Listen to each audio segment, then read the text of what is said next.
Hey there, Grumpy Old Fart here.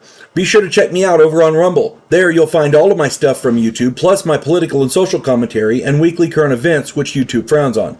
Links to my Rumble channel as well as my other YouTube channels and links to let you order my books are in the description of this video. If you enjoy my content, please like, subscribe, share, and comment. I welcome your comments even if you disagree with me. Now, on with the video. Hey there, Grumpy Old Fart here. I'm doing an unexplained event video on the Bowmen of Mons.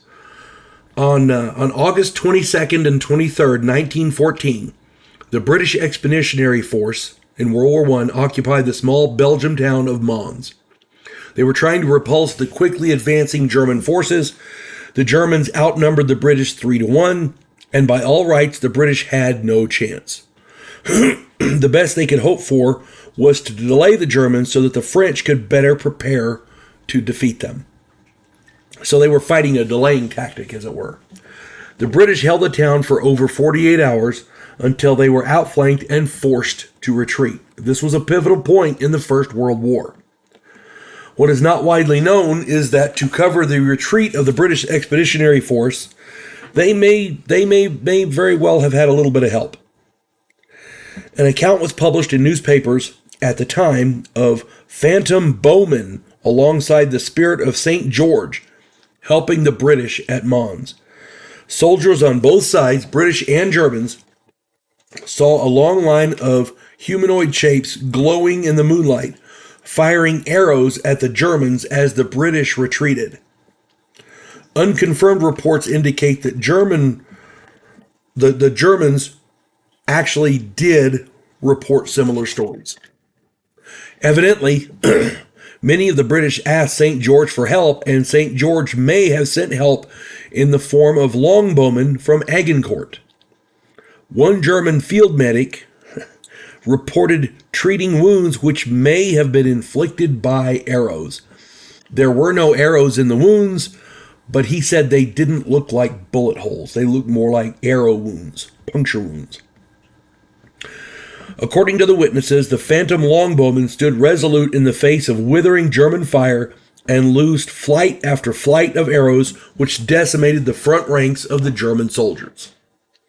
The Germans could have easily wiped out the retreating British if they could have advanced. But because of the barrage of arrows, the Germans were forced to pause and take cover. If only one soldier had made this claim, then, he might be considered mentally unfit or, in his cups or whatever, drunk, on drugs, whatever. But when you have dozens of British soldiers and even more German soldiers all reporting the same thing, including medics, you kind of have to give it a little bit of consideration. I mean, I'm a veteran.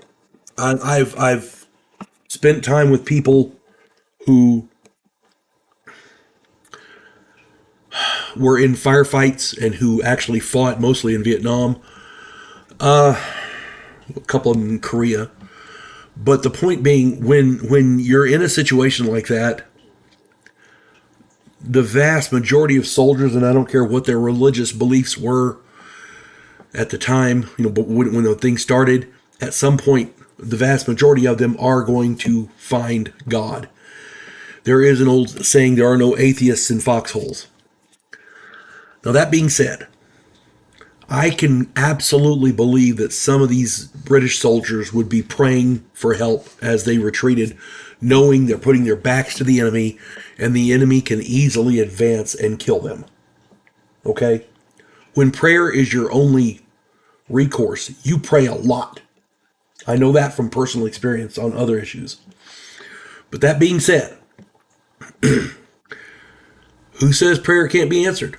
There's a lot of people in the world who believe prayers can be answered. And if that's the case, maybe St. George decided to lend a helping hand. Couple of squares of bowmen holding the Germans at bay while the British retreated. That could be effective. I could see that happening. I'm not saying this actually happened or not. I'm not jumping on the fence one way or the other. But my point is, we have reports of it. It was widely published in newspapers.